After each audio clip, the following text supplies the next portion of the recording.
көрісті тірі адамға айтылатынын білдім. Осыдан 24 жыл бұрынғы бір оқиға есіме түсіп отыр. Мен 2002 жылы Қазақстанға келдім. Қазақстан азаматтығын алып, 2004 жылы туған жеріме бардым. Ол кезде мен барған кезде ел жайлауға шығып кеткен. Біздің анау қабада, ол кезде біздің үй дизе жайлауда, Майқабырғада отыр екен.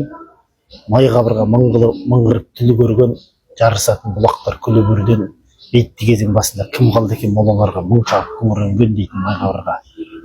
Сосын Шымырағаш деген жерге дейін қаладан машина барады. Сол жерден мен алдынан шығып, әкем, ағам бәрі атпен келіп күтіп алды.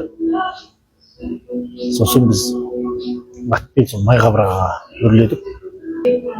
Үйге таяқ бағын анандайдан үйдің бір-екі белдің астынан үйдің төбесі көрінді.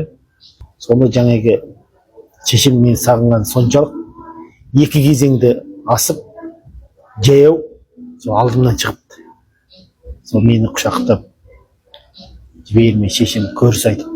Мен сол кезде көрісті тірі адамға айтылатынын білдім.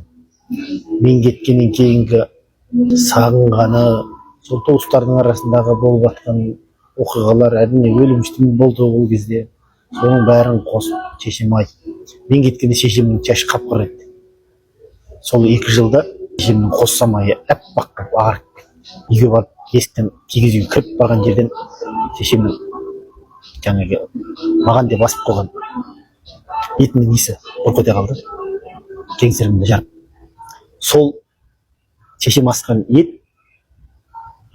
сақталу үшін сыбаға сапарға кеткен ұлдарға дегендей, мен кеткен жылғы соғымға сойған малдың еті.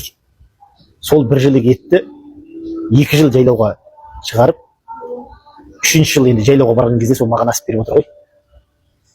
Осы бір оқиға есімнен кетпейді.